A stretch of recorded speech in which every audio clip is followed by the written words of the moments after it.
Star Wars Jedi Academy Leviathan. It's a four-part comic series written by Kevin J. Anderson that takes place 13 years after the Battle of Yavin, which takes place as well after the events of the novel Darksaber, also written by Kevin J. Anderson. I highly recommend. It's very important that you read Darksaber first, because this comic references the events that happen um, in Darksaber. So make sure you read Darksaber first and then this comic series. There's so many things I love about this. I'll talk about the artwork first because that's the first, uh, the impression I had when I first read this comic. Wow, I remember just opening and just reading it and opening these pages and just looking at these panels. The artwork is beautiful. The colors, the everything about it. I remember thinking, wow, they got these characters right. After reading um, Jedi Academy trilogy, seeing these characters depicted in a comic format, illustrated, was just amazing. I thought, wow, they got it perfect. They illustrated Kip exactly how I would picture him, Kirana T, Streen, um, even just there's so many different. To me, this artwork is amazing. That's just my humble opinion. But the storyline is simple. Um, it's Luke's now appointed Jedi Knights are on a mission. Luke is kind of in the background. He dispatches his Jedi Knights, and they're on a mission to investigate this distress call. So the comic opens up with Luke kind of contemplating and thinking, just overlooking his praxium and proud of what he's done, and he's kind of thinking, what would Obi-Wan want these students to do, and so on. So at the same time, um, it jumps to Coruscant where Leia is walking with Admiral Akbar, and she's just um, kind of expressing what she's feeling about how much weight is on her shoulders as she's the new chief of state, and she's kind of thinking how, or expressing how she doesn't blame Mon Mothma for um, stepping down from that position because it's so much for her, and at the same time, Admiral Akbar is kind of the voice of reason and kind of calms her down and helps her. At that moment, they receive a distress call from a mining colony called Corbos, I believe.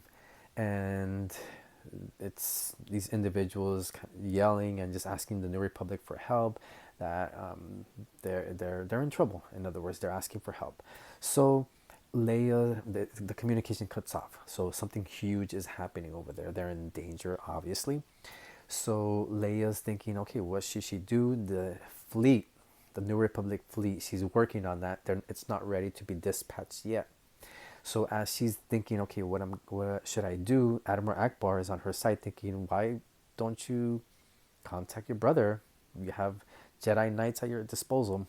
So that's exactly what she does. She communicates with Luke, tells him about the situation, about this distress call, and he gathers some of his trainees, which some of them are now officially Jedi Knights, and he chooses Kip Duran to go alone, and there's going to be a little bit of spoilers to certain things.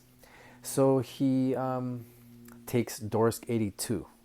He takes Dorsk 82 with him, and that's what I'm saying. Read Darksaber first, and they go off on this mission to see what's going on with these miners um, and this colony. So they land, and Kip is hearing voices in his head, and it's affecting him. Just like, for example, not exactly, but sort of, just so you can picture like Obi-Wan Kenobi in A New Hope, when the situation with the destruction of Alderaan, it affects him. He hears these voices and cries, and it's affecting him physically. So that's what Kip is feeling as well. And so there's a moment that while they're navigating through that colony, Dorsk 82, they're resting, so Dorsk 82 falls asleep, and Kip Duran reminds me a lot of of Anakin Skywalker. He's impulsive, he wants things done right away, and he goes off on his own, and he leaves Dorsk 82 sleeping because he wants to get to the bottom of this, and he takes off to investigate, to keep going. So he climbs this hill, this mountain, and he sees this creature, and he discovers what the issue is, that this creature, this Leviathan, is what caused this destruction. So he sees or discovers that they're too late. Everyone that they find out that there was about close to 800 individuals, including families, that were slaughtered. So they're too late. So he knows they need to destroy this creature. And what's interesting about this creature is that it appears that he has these the miners and these families, their souls are trapped within him, within this creature, him or her. And Kip punctures, it looks like a little bubble, and it looks like ghosts that are floating around there. And he punctures it, and they escape. And he kind of puts them to rest. And he does that. And at the same time, Dorsk 82 wakes up. He doesn't see Kip, he panics, he goes back to the ship, and he calls Luke.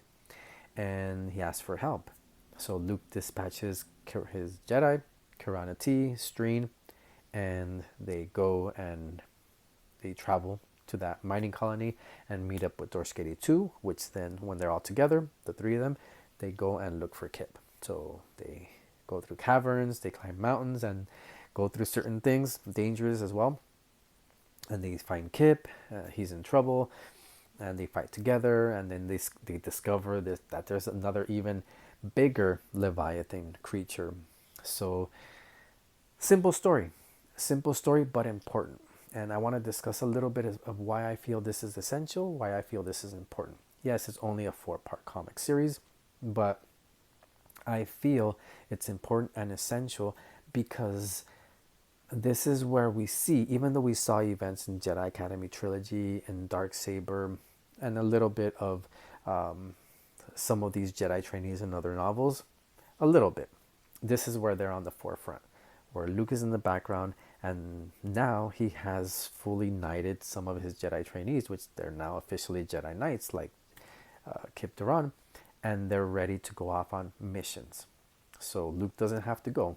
He has his Jedi Knights at his disposal to go do what they need to do and protect the galaxy and investigate and do detective work and so on. So this is why I feel it's important, especially after reading the Jedi Academy Trilogy, which is very essential, I feel, in my opinion, because that's where Luke establishes this new Jedi Order, and this is a continuation of that, as well as a direct continuation of Darksaber. Remember, Darksaber is referenced in this comic quite a few times, so make sure you read that first. And when you're reading this, I highly suggest don't skip it. Do not skip it. It is a great story, simple, like I said, but important for the reasons that I mentioned. Seeing Luke's new Jedi Order in action and doing what they do. So yeah, definitely recommend it. Highly recommend it. It's a great comic, and just when you're reading it, just don't go too fast. Appreciate the panels. Look at the artwork. There's a couple of illustrations when they're in the rain, and just it's amazing. It's truly amazing. It's one of my favorite Legends comic art for sure.